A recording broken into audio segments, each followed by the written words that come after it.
The sun streamed through the wide window of the Calabasas mansion, revealing the subtle gleam of a millionaire's home, yet cold. Will was in the kitchen, standing still, staring at the cup of coffee cooling in his hand. In front of him, the phone screen showed a short message from his wife. "I'm spending the afternoon at the spa. I need some time for myself." Once again. He took a sip of the now bitter coffee, trying not to overthink.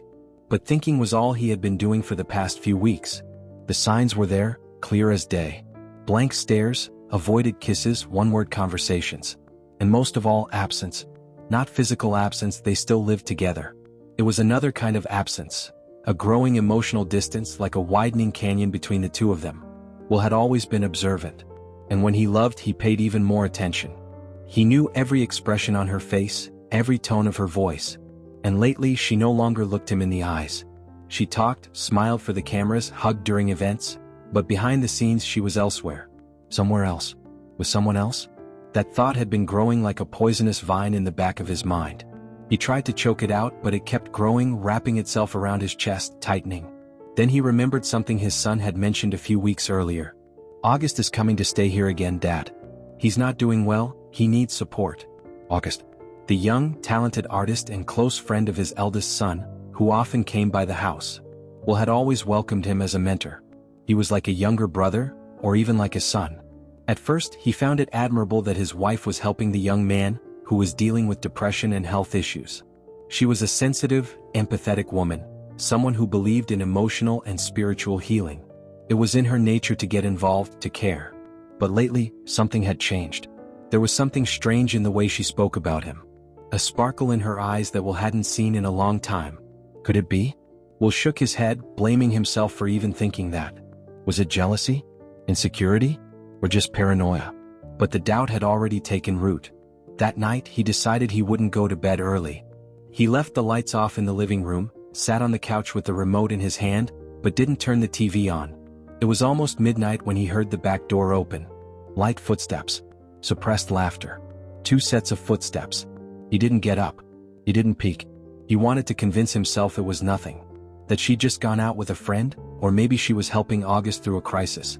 But something inside him screamed, "It's more than that." She went upstairs, unaware he was still awake. A few minutes later, a message popped up on Will's phone from an anonymous number. He hesitated before opening it. The message read, "If you knew what happens in your house when you're away, you wouldn't call it a home." His hand trembled. Was it a threat? A provocation? Or a warning? He tried to sleep that night, but the pillow felt like it weighed a ton. His chest was tight, his heart restless. And for the first time in many years he felt completely alone in his own home. In the following days he tried to act normal. He smiled during production meetings, attended events, gave interviews. But inside, everything was foggy. He started noticing her schedule, her frequent disappearances, the phone being off. She said she was going on spiritual retreats, meeting with therapists, healing sessions. But she never invited him. Never included him. One day he entered her meditation room without warning, a sacred space she kept with incense, candles, and crystals. There, on a small altar, he saw a men's bracelet. It wasn't his. It wasn't their son's. It belonged to someone younger. August. Will's heart almost leapt from his chest. Still, he didn't confront her. Not then. He needed proof. Certainty. Because even with all the pain, he still wanted to believe there was some truth left between them. But the truth he already knew was about to explode. The afternoon fell slowly over Los Angeles, painting the sky in shades of gold and orange. Will watched the horizon from the window of his studio. The world outside seemed at peace. But inside him, a silent storm was gaining strength. It was Saturday. His eldest son was traveling with friends in Miami. And August was at the house, again. He had arrived that morning, greeted Will with a wide smile, far too light for someone supposedly still battling emotional crises. He seemed different. More confident.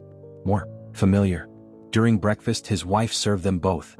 She laughed at one of August's jokes and subtly touched his arm, a quick gesture that could have gone unnoticed by anyone, except Will. He noticed the touch. The way she quickly looked away afterward, as if she realized she had crossed an invisible line. "How long are you staying?"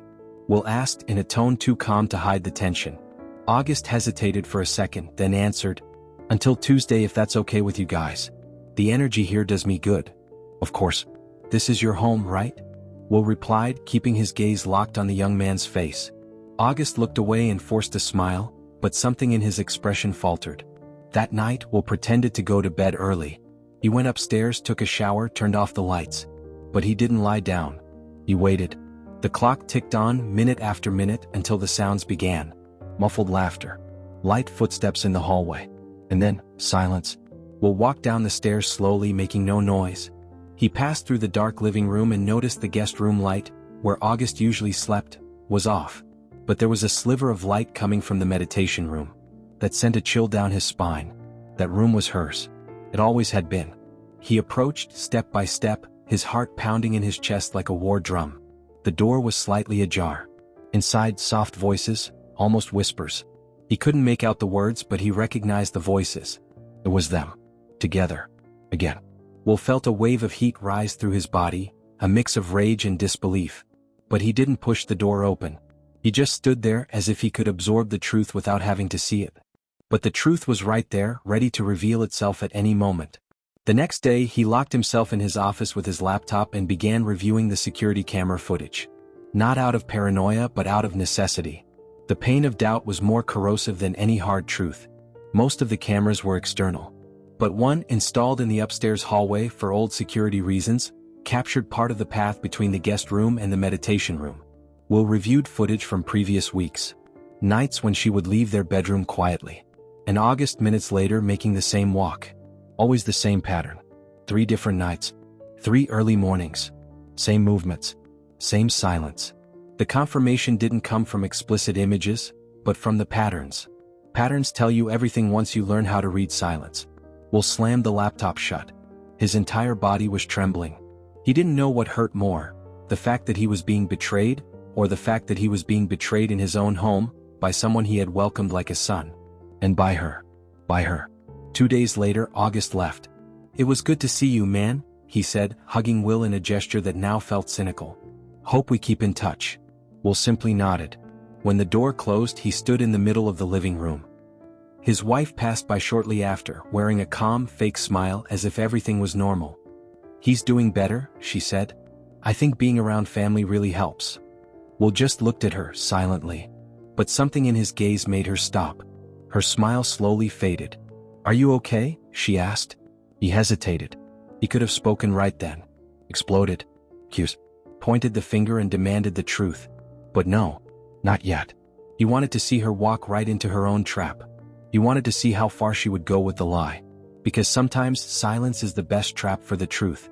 And Will Smith, the man, not the celebrity, was about to find out just how far someone will go when they're about to lose everything.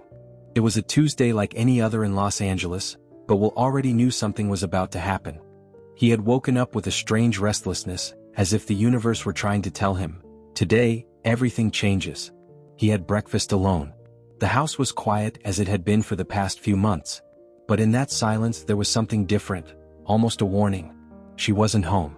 Said she had an energy alignment session with a holistic therapist downtown. No set time, no location, just an aura of mystery that had become common in her routines. Will didn't respond. He simply nodded coldly. At noon he got a call from a former personal assistant, someone who had worked with him for nearly a decade and now handled event logistics in Beverly Hills. Will, sorry to call you like this, but I saw you this morning. Only it wasn't you. What do you mean? A guy who looked a lot like August was on the rooftop of the Avalon Hotel with your wife. I thought it might be a production meeting, but man, they were holding hands. Hugging. It didn't look like work. It looked like. The rest of the sentence didn't need to be said. Will's breath stopped for a few seconds. It was as if time had frozen. Are you sure? He asked, voice deep, controlled, trying to stay composed. I'm sure, man. Didn't want to get involved, but I thought you should know. Will hung up without saying a word. He stood still for a few minutes, eyes fixed on the floor, fists clenched. He already knew. But knowing and seeing are two different things. 2 hours later, he parked discreetly in front of the Avalon Hotel. He wore a cap, sunglasses, and a loose gray hoodie. A simple but effective disguise. He ordered a coffee in the lobby lounge and waited. The anxiety felt like it was corroding his soul from the inside. Every second was a blade. When the elevator opened, he saw them. There they were. Her in a light dress, laughing. August beside her with his hand on her waist. So close they looked like one body. They didn't see him. They walked right past, heading toward the back parking lot. Will followed. Not right away, he gave it a few seconds. He walked slowly until he reached the point where the two were getting into a car. He didn't know what he was going to do. Part of him wanted to scream, to explode, to let it all out. But another part, the hurt, shattered, yet still lucid part, wanted more than confrontation. He wanted clarity. He pulled out his phone and took a photo. The image of them, smiling together like a free couple, was captured forever. That night, she came home as if nothing had happened, dropped her bag on the couch, kissed him lightly on the forehead, and went upstairs, saying she needed to rest her mind. Will went up a few minutes later. She was sitting on the bed, scrolling through her phone. He stopped at the door. "Can I ask you something?" She looked up, calm. "Of course. Where were you today?" "Downtown. At the session with the therapist, remember?" Will stared at her for a few seconds. Then he pulled his phone from his pocket and showed her the photo. Her face changed instantly. First, surprise. Then an attempt to stay composed. But it was too late. Her silence spoke louder than any excuse. "So you're spying now?" she asked, defensive. "No. I just confirmed what you've been trying to hide for months," he replied, voice firm without shouting. "With our son's friend in our house, while I was trying to save this marriage by myself." She didn't respond. The silence turned into a battlefield. Finally she spoke. "I didn't want it to be like this. But I was broken. And he was there." Will took a deep breath. What else was there to say? The pain wasn't just about the betrayal. It was about the shattering of the most basic trust. The loyalty that was now gone. He didn't yell. He didn't cry. He just stood up and walked to the door. "The worst part wasn't what you did," he said, looking back over his shoulder. "It was who you chose to do it with." And he left the room. That night, Will slept in the guest room. Alone. For the first time in a long time, there was no doubt. There was only the truth. And with it, the fall had begun. The news didn't take long to leak. 48 hours after Will caught his wife with August, the first headline popped up on a gossip blog. Will Smith's wife and son's friend in intimate relationship, Hollywood family in crisis. That headline was just the beginning. Within minutes, bigger sites began picking it up, adding vague details, quotes from sources close to the family, and images of the alleged hotel rendezvous. The internet went into meltdown. Will woke up to his phone vibrating like a fire alarm. Agents, friends, producers, everyone was calling, texting, trying to figure out what was going on. He stared at the screen with red, tired eyes after a sleepless night. His life was collapsing, and now it was doing so publicly. Upstairs she was awake too. Doors were slamming, the bedroom TV was on at low volume. She knew. She felt the chaos crashing in like a tidal wave. But what Will didn't expect was that she would go to the media. 2 nights later, a live stream was announced. Exclusive interview. She speaks out about what happened with August. Will watched from the living room, alone, unblinking. The screen showed her face, flawless, perfectly made up, but her eyes were heavy. The journalist introduced the topic with care, but the tension was palpable. "Do you confirm you had a relationship with August Alsina?" She took a deep breath. "Yes, there was an involvement. It was a complicated time, emotionally unstable for me. I felt lost, disconnected from myself and from my marriage. August, he was a healing presence." Healing. That word echoed in Will's mind like an insult wrapped in spirituality. She continued, "I'm not justifying it. I take responsibility. But it wasn't cheating. We were going through a silent separation." Will knew that. He clenched his fists. A half-truth. A distortion of reality. Yes, they were going through a rough patch, but there was never any agreement, no permission, no honesty.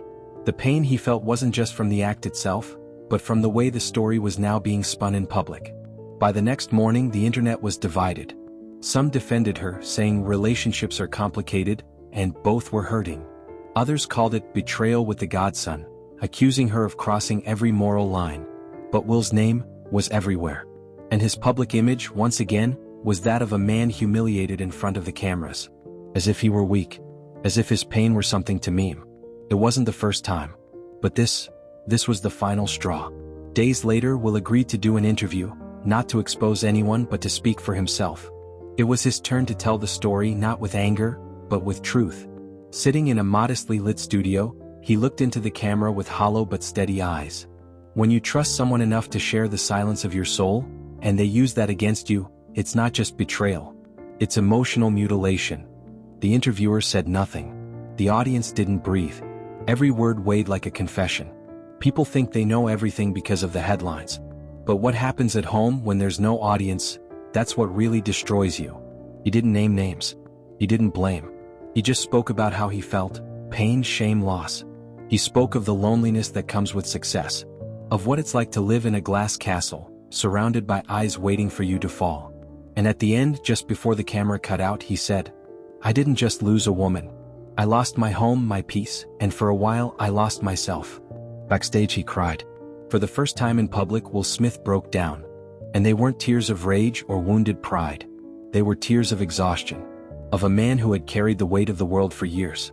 Who fought to keep up the image while his heart crumbled in silence. Meanwhile, elsewhere in the city, she watched the interview. Alone. And she cried too. Maybe out of regret. Maybe because she knew there was no going back now. August, for his part, vanished from the spotlight. Complete silence. No confirmations, no apologies. Just disappearance, as if after the storm, all that remained was a trail of destruction. And Will had made a decision. He still didn't know what to do with that broken love, or with the life unraveling one headline at a time. But one thing was certain. He would no longer be the man who kept everything bottled up. Because now the world knew. And he was ready to be reborn. The silence that settled over the house in the days that followed was absolute. It wasn't just the absence of sound, it was the echo of everything that was lost. The pain of words left unsaid. The absence of promises. The memory of a home that no longer existed. Will spent his days withdrawn. He meditated. He wrote. Sometimes he just wandered through the house like a visitor, touching objects with a quiet melancholy. That house, once a symbol of unity, now felt like a stage abandoned after an emotional hurricane. She stayed there too. In the same space. But they were worlds apart. Their exchanges were minimal. Good morning became a nod. How was your day turned into silence. They lived under the same roof but separated by an undeniable truth. What was destroyed can't be rebuilt the same way. One night she called him to talk. They sat on the porch face to face. The moonlight lit their tired faces. Will in a gray sweatshirt with a distant gaze. She without makeup, eyes marked by regret. "I know you'll never look at me the same again," she said quietly. "And I'm not here to apologize hoping for forgiveness. I just want to tell you the whole truth." For the first time. Will didn't respond. He just listened. She shared how she had felt lost for years. How August had been a distorted mirror, someone offering a false sense of life, youth, and desire. But deep down it was all emptiness. An escape. "I didn't cheat on you because I lacked love, Will, but because I lost myself. I didn't know who I was anymore. I got lost." He took a deep breath, eyes fixed on the ground. "I spent years trying to protect you from everything. The press, the scandals, your own traumas. And in the middle of that, I forgot myself," he answered. "But now, I don't know if I can protect us anymore. Nor do I want to." There was a long silence. "So," she said, swallowing tears, "is this the end?" Will looked at her slowly. "I don't know if there's an end to something that was real. But I know there is transformation." She cried silently. As for nothing more. And he, with painful tenderness, simply held her hand for a brief moment. Like someone saying goodbye to a part of their soul. Without fanfare or scandal, Will left the house days later. He rented a modest home in the hills, surrounded by greenery and silence. No security, no assistance. Just him, a few books, a notebook, and an urgent need to find himself again. He declined new movie roles. Turned down advertising campaigns. Disappeared for months. During that time he gave no interviews. Didn't show up at events. His absence became a mystery. Ironically, that silence attracted more attention than any scandal ever could. But Will wasn't worried about the media. He was focused on himself. 6 months later he re-emerged. He showed up at a small writer's event, launching a book, Between Love and Silence, a mix of memoir and reflections on masculinity, pain, identity, and the art of starting over after destruction. At the launch, someone in the audience asked, "Have you forgiven?" Will smiled calmly. Forgiveness isn't something you offer to someone as a reward. It's something you give yourself, as liberation. "Yes, I forgave. But I didn't forget. And that's okay. Some pains don't need to be forgotten, just transformed." She moved on too. Away from the spotlight, she dedicated herself to social projects and therapy. Quietly wrote about vulnerability, guilt, and rebuilding. She never tried to clear her image. She just sought to understand who she was, beyond mother, wife, or public figure. In August, he disappeared from the spotlight. Some say he moved to the countryside. Others say he stepped away from music. But no one really knows. Maybe silence was the only way out for him. Years later, Will and she were seen at a charity event, exchanging greetings with respect and a visible peace. They weren't together. But between them was something even rarer: emotional maturity. Because in the end, this isn't a story about betrayal. It's a story about the collapse of an illusion, and the rebuilding of two people, separated or not, but whole.